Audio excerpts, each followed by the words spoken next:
I am here at the bus stop, and I think this is a great time to talk about my top 12 television shows of 2020. My number 12 show is on Fox. It is a cartoon called Bless the Harts. It's on the Sunday lineup. It's by Emily Spivey, who is a former Saturday Night Live writer who did Up All Night, and stars Kristen Wiig, Maya Rudolph, Jillian Bell, and Ike Barinholtz as a mixed family in North Carolina. It's a small town slices of life comedy, a little bit like the Andy Griffith Show, but it's definitely more funny, What I love about it is that the show's four characters are all well-defined and rich comic characters. Jenny is upwardly ambitious. Sometimes she gets ahead of herself, and that's what a protagonist does, because if she's there are plots where she wants a lottery and goes on a spending spree, or that she gets caught up in high class life, a little bit like a more modest I Love Lucy, and that propels plots along. There's Ike, who's a little bit more secretly cultured than you might think. He's into community theater, or he worships the hardware store. I guess he's a guy who puts 110% of himself into whatever he's fascinated by every moment, like sitcom character. There's also Violet, who's like a deadpan Aubrey Plaza-esque daughter. And lastly, there is the mother, who's always has these kind of get-rich schemes, or she's infatuated with looking young and beautiful. She's just very much a wild card of the show. So it's a very strong quartet with a lot of side characters. It definitely has done its research on what life might be like in the small town South, but it's very, but it's certainly not, and nothing about it is kind of insulting or demeaning or overly of a caricature. My number 11 show is Star Trek Lower Decks. Star Trek has expanded through many franchises and movies, and it really is something that this kind of perfect society is ripe for parody. You often wonder, will a slacker or just a guy who thinks they know better than the captain, or any of those, or where are those in the ranks of these humongous starships? And you have that character in Beckett Mariner. So it really, it does its research. It really, all the humor to be mined of the sort of plot holes of Star Trek. That's what Star Trek Lower Decks, and this is on CBS All Access. My number 10 show is Fargo, which is on FX.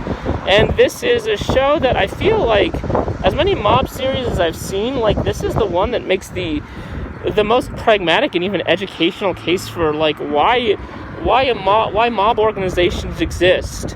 In this case, it makes the case that they're linked to groups of people, particularly immigrant groups that have just been marginalized and can't operate in mainstream society, so they have to go underground. And so it's a very tribal view of mobs. It takes its cue from the movie, the 1996 Coen Brothers movie, perhaps their best movie ever. So it's filled with sort of very flamboyant, idiosyncratic characters, and you can also say very flamboyant plot twists and turns. And it's in a tradition of black comedy that has been cultivated through the Coen Brothers, and it's very true to that form.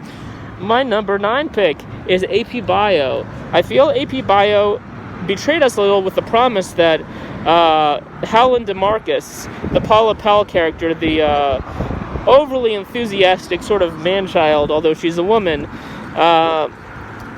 who's the principal's assistant, was going to successfully stymie the plans of the Glenn Howerton's Jack Griffin, the teacher. And it veered away from it in plot 1, so season 3 is a continuation of the ruse that this AP Bio, this biology teacher, is actively teaching his students, but it still is very sharp and has a lot of, you could say, more experimental episodes, and really kind of ends on a very nice note. It's still, even if it didn't deliver on maybe the promise to sort of send its characters in new directions, it is a very, very intelligent and very funny show with very strong characters. My number 8 show is a show that's perfect for the quarantine because it's about people interacting from their home without ever meeting each other, and it's just serendipity because it never existed before. So this is The Circle, which is on Netflix. And it's also been a great lesson of what people are like in Brazil and France, since you could see those versions of it too. It's a very sweet show. It teaches you a lot about people's authentic self versus their true self, and really kind of has a lot of, it really kind of mines into the zeitgeist of where we are with social media in 2020. My number 7 show is Upload. It's certainly not a comedy. I don't know if it's being labeled as stuff because it's by Greg Daniels, but it's a show about exploring what happens if, it's a sci-fi show, but a light sci-fi show, exploring what would happen if the afterlife existed, but it was regulated by whether you were rich or poor, if it, cost money to enter the afterlife, and it was, regulated by an agency. And it's not some sort of, good versus evil battle, but it's just about a poor guy who's trying to punch his ticket in, and who has a clinging girlfriend, so there's like a nice love triangle. There's also a slight bit of a murder mystery, but it's a very interesting show. I really like it. So let's do 6 to 1 in the next show, because my bus is here.